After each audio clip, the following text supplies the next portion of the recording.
नमस्कार. मी वृषाली आणि माझे मिस्टर विजय महाजन आम्ही मार्चमध्ये नॉर्थ ईस्ट इंडियाची 12 दिवसांची टूर वीणा वर्ल्डमधून केली. त्यामध्ये अरुणाचल प्रदेश, मेघालय आणि आसाम ही 3 राज्ये कव्हर केली. त्याचे प्रवास वर्णन मी देणार आहे. प्रथम नॉर्थ ईस्ट इंडियाची थोडी माहिती घेऊ. वर दिलेली 3 राज्ये धरून नागालँड, मणिपूर, मिझोराम आणि त्रिपुरा अशी 7 राज्ये यात गणली जातात. त्यांना 7 सिस्टर्स असेही म्हटले जाते. त्याशिवाय सिक्कीम, जे पश्चिम बंगालच्या उत्तरेला आहे, तेही यात येते. त्याला 1 ब्रदर असं म्हणतात. ही सर्व राज्ये स्ट्रॅटेजिकली महत्त्वाची आहेत, कारण या सर्व राज्यांच्या सीमा बाहेरच्या देशांना लागून आहेत. आता आम्ही केलेल्या टूरमध्ये कोणती गावे कव्हर केली हे बघूया. आसाममधील गुवाहाटी हे नॉर्थ ईस्टचे प्रवेशद्वार. इथून काझीरंगा, मग अरुणाचलमधले बोमडिला, तवांग, दिरांग, परत येताना आसाममधले तेजपूर आणि नागाव, तिथून मेघालयमधले शिलाँग, चेरापुंजी, मौलिनॉंग आणि शेवटी गुवाहाटी, कारण इथूनच तुम्ही बाहेर जाऊ शकता. या मॅपमध्ये नंबर दिसत आहेत, ते त्या ठिकाणी किती दिवस थांबलो हे दाखवतात. आम्ही मुंबईवरून सकाळी विमानाने निघून 11:50 वाजता गुवाहाटीला उतरलो आणि SUVने काझीरंगा अभयारण्यासाठी गेलो. हा एरिया माउंटेनस असल्यामुळे सगळीकडे SUVने प्रवास करावा लागतो. आपण पूर्वेकडे असल्यामुळे इथे 5 वाजता दिवस उजाडतो आणि संध्याकाळी 6 वाजता मावळतो. आम्ही संध्याकाळी 6 वाजता काझीरंगाच्या हॉटेलमध्ये पोहोचलो. दुसऱ्या दिवशी सकाळी 8 वाजताच हॉटेलवर काझीरंगा अभयारण्याची सफारी करण्यासाठी त्यांच्या जीप्स आल्या. सफारीसाठी टोपी, गॉगल्स, मास्क, दुर्बीण, कॅमेरा, मोबाईल अशी जंगी तयारी करून अभयारण्याच्या गेटवर पोहोचलो. इथले एकशिंगी गेंडे प्रसिद्ध आहेत. इथे जवळजवळ 2,500 गेंडे आहेत. त्याशिवाय हत्ती, रानरेडे, हरणे, माकडे हे प्राणी मोकळेपणाने फिरताना दिसतात. त्याशिवाय वेगवेगळे पक्षीही दिसतात. 3 तासाच्या या सफारीचा आनंद लुटला. खूप मजा आली. दुपारी काझीरंगा ऑर्किड आणि बायोडायव्हर्सिटी पार्कला भेट दिली. इथे 40 वेगवेगळ्या प्रकारच्या बांबूंचे बन आहे. अगदी वेलीसारख्या बांबूपासून ते 6 इंचाच्या भरीव बांबूंची झाडे पाहायला मिळतात. इथल्या ऑर्किड पार्कमध्ये 500 जातींचे ऑर्किडची फुले होती.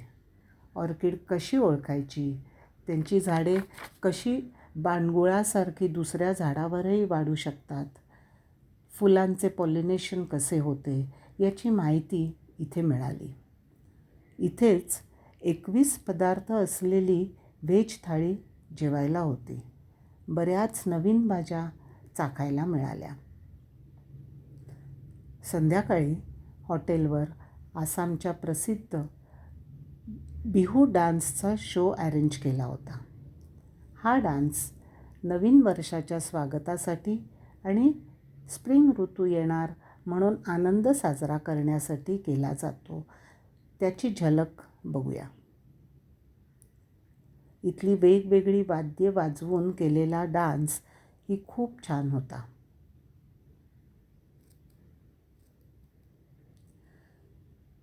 तिसऱ्या दिवशी काझीरंगावरून तवांग या अरुणाचलमधल्या हिल स्टेशनला जाण्यासाठी निघालो. तवांग 12,000 फूट उंचीवर असल्यामुळे हवा थंड असते. शिवाय 400 किलोमीटरचा माउंटेनस रोड म्हणजे 11 तासांचा प्रवास. त्यामुळे सर्व पर्यटक बोमडिला या 7,000 फूट उंचीवरच्या हिल स्टेशनला एक रात्रीचा ब्रेक घेतात. वाटेत अरुणाचलच्या सीमेवर तुमचे चेकिंग होते. एंट्री परमिट काढावे लागते. काझीरंगाच्या बाहेर पडल्यावर आसामचे चहाचे मळे दिसू लागतात. अशाच एका टी गार्डनमध्ये फोटोग्राफी केली आणि अरुणाचलची सीमा पार केली तेव्हा पर्वतांवरची जंगले, खाली दऱ्यांमध्ये वाहणाऱ्या नद्या आणि वळणाचे रस्ते, काय निसर्गाची किमया आहे. अशाच एका नदीच्या काठी विश्रांतीसाठी थांबलो. निसर्गाची किमया बघत बघत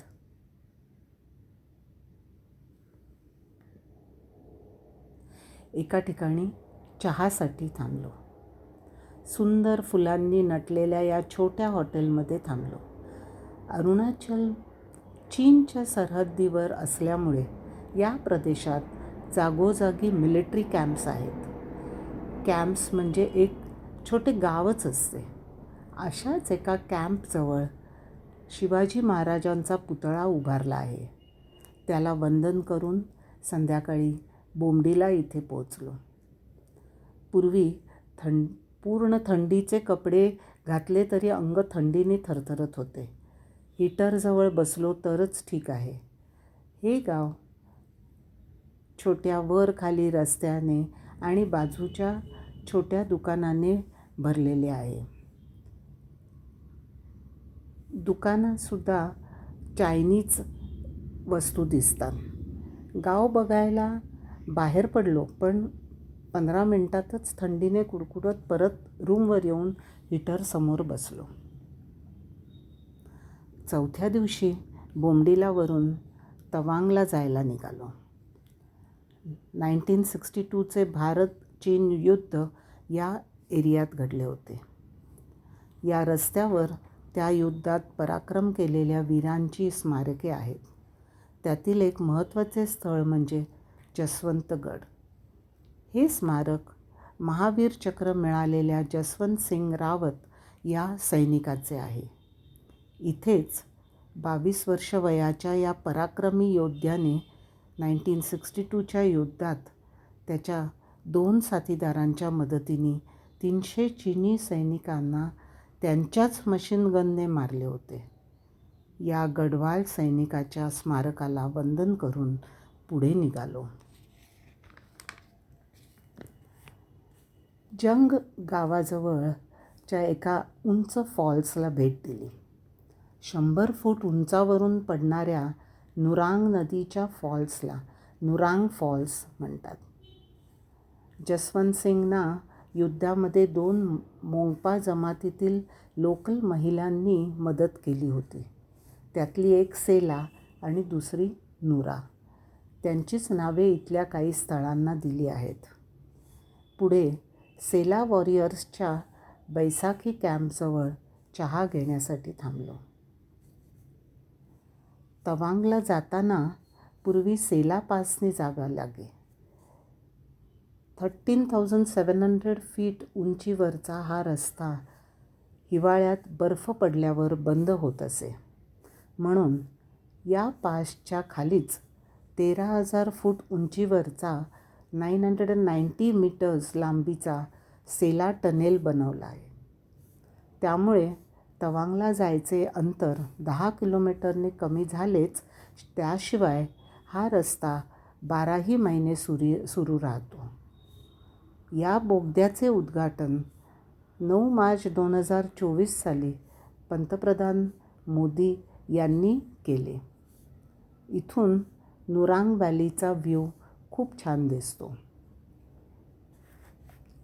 संध्याकाळी 50,000 वस्तीच्या तवांगला पोचलो. तवांग पूर्वी तिबेट या बौद्ध राष्ट्राचा भाग होता. आता तिबेट चीनने काबीज केला आहे. इथले 70% लोक बौद्ध आहेत आणि 25% हिंदू.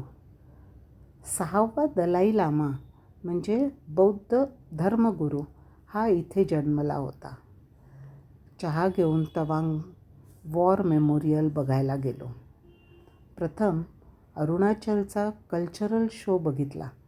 नंतर वॉर मेमोरियलमधला 1962च्या चीन वॉरची माहिती देणारा साऊंड अँड लाईट शो पाहिला. नंतर 1962च्या युद्धात शहीद झालेल्या जवानांचे स्मारक बघितले.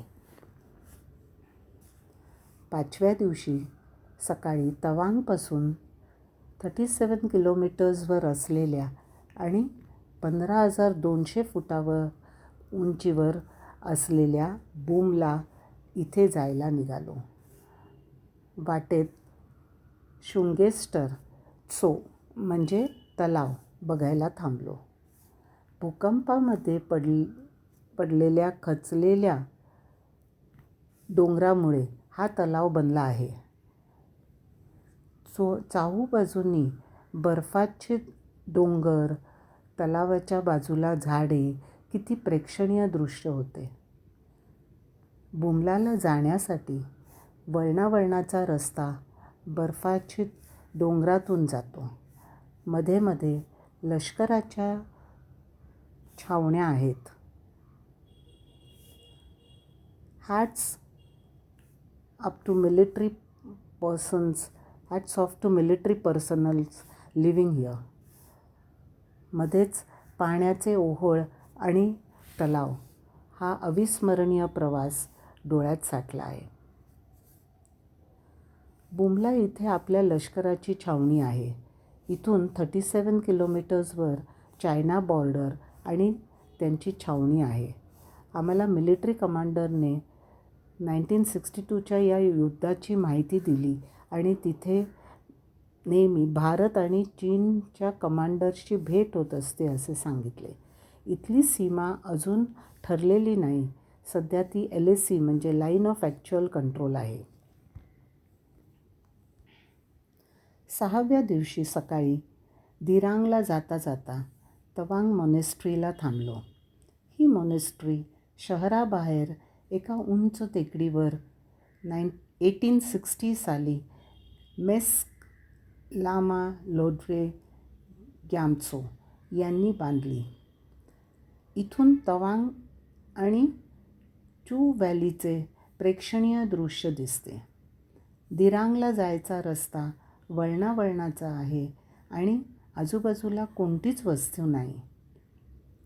एका छोट्या लाकडाने बनवलेल्या हॉटेलात व्हेज थाळी घेतली. आम्हाला सेला पास आणि सेला लेकला भेट द्यायची होती म्हणून आम्ही सेला टनेलमधून न जाता वरच्या बाजूच्या रस्त्याने गेलो. या 13,700 फूट उंचीवरच्या रस्त्यावरच्या टोकाला थांबलो. इथून बर्फाच्छिद डोंगर आणखीन खाली असलेल्या सेला लेकचे विहंगम दृश्य दिसते. संध्याकाळी दिरांग या 4,900 फुटावर असलेल्या गावात नाईट हॉल्ट घेतला. 7व्या दिवशी सकाळी आसामच्या तेजपूर इथे जायला निघालो. जाता जाता तिबेटियन आर्किटेक्चर असणारी दिरांग मॉनेस्ट्री बघितली. जाताना रस्त्याच्या बाजूच्या एका टेकडीवर नाग टेम्पल बघायला थांबलो. हे टेम्पल 1966 साली नवीन रस्ता बांधत होते तेव्हा बांधले गेले. हा रस्ता बनवताना एका मजुराने एका नागाला मारले होते. त्यामुळे चवताळलेल्या नागिणीने मजुराला दंश करायला सुरुवात केली. त्यामुळे रस्त्याचे काम थांबले. एका कमांड ऑफिसरने हे नाग टेम्पल बांधले आणि दररोज पूजा केली. त्यानंतर नागिणीने त्रास दिला नाही आणि रस्ता पूर्ण झाला. संध्याकाळी तेजपूरच्या एका टेकडीवर गेलो. या टेकडीवर तेजपूरच्या असुर राजा बाणा याच्या उषा नावाच्या मुलीचे आणि श्रीकृष्णाचा नातू अनिरुद्ध यांचा विवाह झाला होता. हे कळल्यावर राजा बाणाने अनिरुद्धला कैदेत टाकले. श्रीकृष्णाचे आणि राजा बाणा यांचे युद्ध जुंपले. बाणा हा शिवभक्त होता. त्यामुळे शिवाने आपल्या शिष्याच्या बाजूने युद्धात उतरले. या महायुद्धात खूप सैन्य मारले गेले. सगळे शहर रक्ताने माखले म्हणून या गावाचे नाव तेजपूर म्हणजे सिटी ऑफ ब्लड झाले. 8व्या दिवशी तेजपूरहून शिलाँग या मेघालयच्या राजधानीला जायला निघालो. वाटेत नागावजवळच्या महामृत्युंजय देवळाला भेट दिली. इथे 126 फूट उंचीच्या शिवलिंगाच्या आकाराच्या मंदिरामध्ये शिवलिंग आहे. त्याची प्राणप्रतिष्ठा 25 फेब्रुवारी 2021 साली झाली. त्यावेळी होम मिनिस्टर अमित शहा इथे आले होते. शिलाँगपासून 15 किलोमीटर आधी उमियम लेकच्या व्ह्यू पॉईंटला थांबलो. हायड्रो इलेक्ट्रिसिटी बनवण्यासाठी बांधलेल्या धरणामुळे हा तलाव बनला आहे. सर्व बाजूंनी खाली खासी हिल्सच्या हिरव्या पर्वत रांगा आणि खाली लांबवर पसरलेला तलाव असे प्रेक्षणीय दृश्य या व्ह्यू पॉईंटवरून दिसते. थोड्याच वेळात आम्ही वंडरमेअर रिसॉर्ट या शिलाँगच्या बाहेरच असलेल्या सुंदर हॉटेलवर पोहोचलो. इथे आमचा 3 दिवसाचा मुक्काम होता. 9व्या दिवशी सकाळी तांबिल व्हिलेज या भारत-बांगलादेश सीमेवर असलेल्या एका गावाला भेट दिली. सीमेवर तारेचे कुंपण आहे आणि एका महामार्गावर 2 चौक्या आहेत. एक बांगलादेशची आणि दुसरी भारताची. इमिग्रेशन डॉक्युमेंट्स चेक करून बांगलादेशमध्ये जाऊ शकतात. खाली उतरलो की दावकी नदी आहे. भारताच्या हद्दीत नदीवर बोटिंग केले जाते. 2 डोंगरांच्या मधून वाहणाऱ्या या नदीच्या वर 1932 साली बांधलेला सस्पेन्शन ब्रिज असूनही वाहतुकीसाठी वापरला जातो. इथून मौलिनॉंग या एशियातील स्वच्छ विलेज या गावाला जाण्यासाठी निघालो. जवळच वाटेत एक अद्भुत ठिकाण बघितले. इथे छोट्याशा दगडावर एक मोठी दगडी शिळा कित्येक वर्ष उभी आहे. नंतर मौलिनॉंग गावाची सैर केली. छोटी छोटीशी टुमदार घरे, प्रत्येक घरासमोर सुपारीच्या, फुलांच्या, बांबूच्या बागा, स्वच्छ डांबरी रस्ते, जागोजागी बांबूच्या केनच्या टोपल्या, अशी 100 घरे आणि 1000 वस्तींच्या या खेडेगावाला मिळालेला सन्मान सार्थ होता. परतीच्या शिलाँगच्या वाटेवर लिव्हिंग रूट ब्रिज बघायला थांबलो. इथल्या खासी जमातीचे लोक पूर्वी छोटे ओढे, नद्या पार करण्यासाठी मोठ्या वृक्षांची मुळे एकमेकात गुंतवून त्याचा ब्रिज करीत असत. असे बरेच ब्रिजेस मेघालयात कित्येक वर्षापासून आहेत. अशाच एका ब्रिजवर थांबून फोटोग्राफी केली. 10व्या दिवशी सकाळी शिलाँग आणि आसामचे आसपासचे साईटसीइंग केले. मेघालयात 75% लोक ख्रिश्चन आहेत, त्यामुळे जागोजागी चर्चेस दिसतात. इथल्या मेरी हेल्प ऑफ ख्रिश्चन्स या कॅथेड्रलला भेट दिली. इथल्या आर्कबिशॉपच्या अंडर आजूबाजूची 43 चर्चेस येतात. हे कॅथेड्रल 1913 साली बांधले. शिलाँगच्या जवळच असलेल्या 3 टप्प्यांच्या एलिफंटा धबधबा बघायला थांबलो. हे धबधबे बघण्यासाठी 87 पायऱ्या उतराव्या लागतात. पहिला धबधबा छोटा पण रुंद आहे आणि झाडात लपला आहे. 30 पायऱ्या खाली उतरून दुसरा धबधबा आणि सर्वात खाली उंचावरून फेसाळत येणारा धबधबा बघितला. इथून चेरापुंजी, ज्याचे नवीन नाव सोहरा, या उंच डोंगराच्या पठारावर वसलेल्या खूप पावसाच्या ठिकाणी जाण्यासाठी निघालो.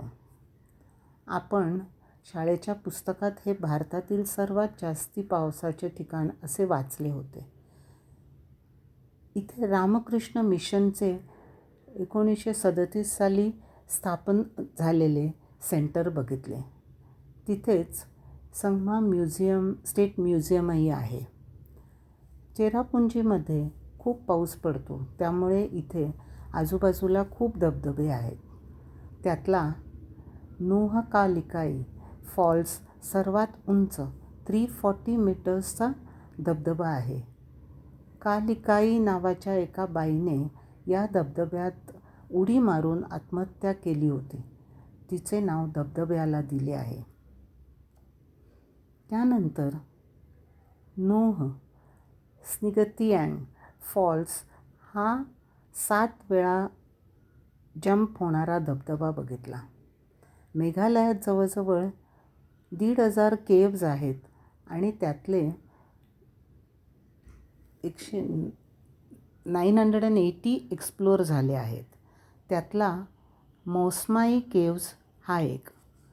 इथे आत जायला सरपटत, वाकून, वर पाय टाकून असे जावे लागते.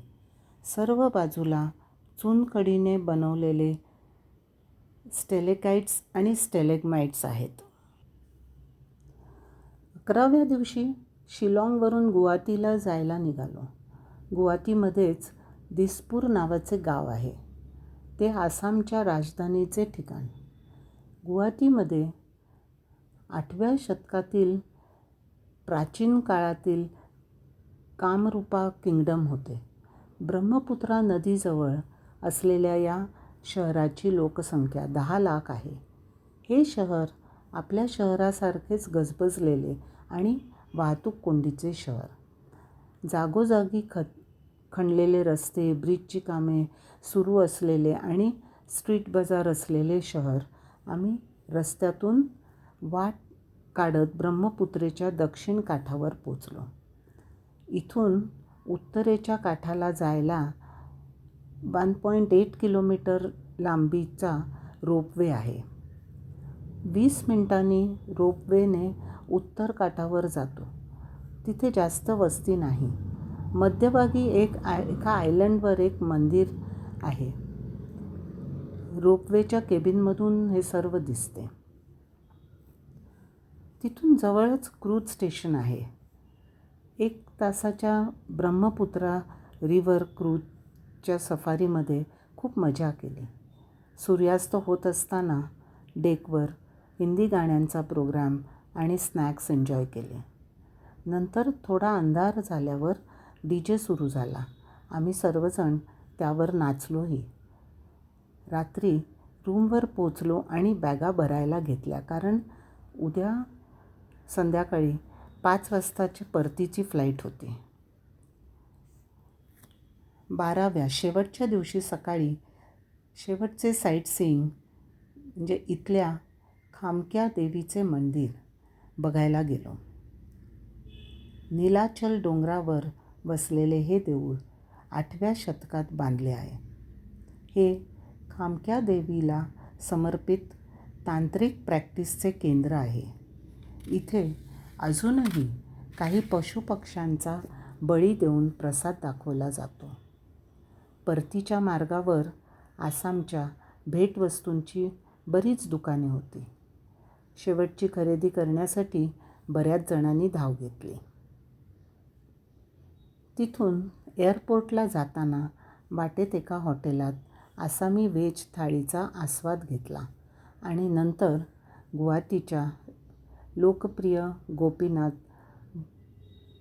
बोर्डोलोई विमानतळावर पोचलो. प्रवास वर्णन संपवण्या अगोदर आम्हाला ऋणनिर्देश करावासा वाटतो तो आमच्या टूर मॅनेजर्स रोहित बुरसे आणि त्याचा डेप्युटी आलोक भोसले यांचा. त्याशिवाय 12 दिवस आमच्या SUVमध्ये सहप्रवासी श्री आणि श्रीमती देवीदास मेढे यांचा. कारण या प्रवासात आम्ही बुमला येथे गेल्यावर माझी तब्येत बिघडली होती.